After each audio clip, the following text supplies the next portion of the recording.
The radio crackled to life with a burst of static. Then a voice, thin and reedy, sliced through the night. "This is your emergency broadcast system. A presence has been detected in the Blackwell National Forest. If you are in the area, seek shelter immediately. Do not attempt to leave. Do not make noise." Sarah, huddled in a ramshackle cabin deep within the forest, gripped the radio tighter. Her heart hammered a frantic rhythm against her ribs. The power had flickered out hours ago, plunging the cabin into an inky blackness that felt heavy and oppressive.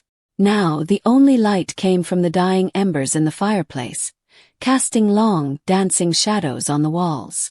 The cabin was a relic, a forgotten place her family had used for generations for weekend getaways. This trip, however, wasn't for leisure. Sarah had sought refuge, a chance to escape the suffocating grief that had clung to her since her brother's disappearance on a solo camping trip in these very woods a year ago. A twig snapped outside. Sarah froze, every muscle coiled tight.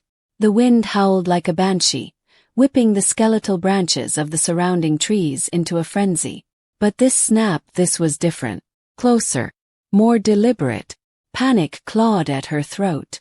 She scrambled back, knocking over a dusty lantern. It clattered to the floor, shattering with a deafening noise. Silence followed, thick and suffocating.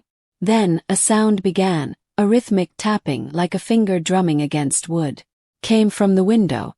Sarah squeezed her eyes shut, willing herself invisible. The tapping grew louder, more insistent. A cold draft snaked across the room, extinguishing the fire, plunging her into complete darkness. Suddenly, the sound was right beside her ear. A guttural growl, low and primal, vibrated through her bones. Sarah screamed, a high-pitched sound that died abruptly in her throat. A hand, cold and skeletal, clamped over her mouth. The rest of the night became a blur of terror. Clawing, struggling, the metallic tang of blood filling her mouth. The creature, whatever it was relentless. When the first sliver of dawn light finally peeked through the cracks in the boarded windows, Sarah lay crumpled on the floor, gasping for breath, the taste of iron heavy on her tongue.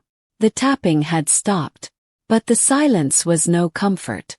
It was a silence thick with the absence of birdsong, the absence of life. Sarah knew then that she wasn't alone. The creature was still out there waiting. Driven by a primal need to survive, Sarah forced herself to her feet. She had to get out of the cabin, out of the forest.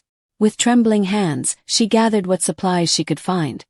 A dented canteen, a box of matches, a map, anything that might help her escape.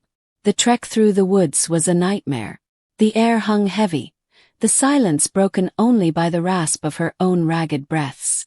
Every rustle of leaves, every snap of a twig sent shivers down her spine.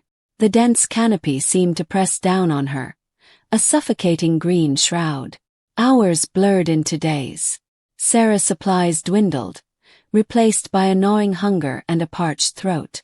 Exhaustion clawed at her, threatening to drag her under. But she pressed on, fueled by a desperate hope and a terror that kept her one step ahead of despair. Then, as the sun dipped below the horizon, casting long, skeletal shadows across the forest floor, Sarah stumbled upon a sight that made her heart skip a beat. A ranger station, nestled amongst the trees, its windows glowing with a warm light. Hope surged through her, a fragile thing but powerful nonetheless. She stumbled towards it, her legs screaming in protest. As she reached the door, she fumbled for the handle, her vision blurring with fatigue. The door swung open easily. Inside, a lone figure sat hunched over a desk, a map spread out before them. Sarah's voice, hoarse and cracked, emerged in a whisper. "Help me!" The figure turned, its face hidden in shadow. A long, chilling silence followed. Then, a voice, soft and strangely comforting, spoke. "You shouldn't be here, child. This place, it isn't safe anymore. The ending is left open to interpretation. Is the ranger station a safe haven, or is it another part of the horror?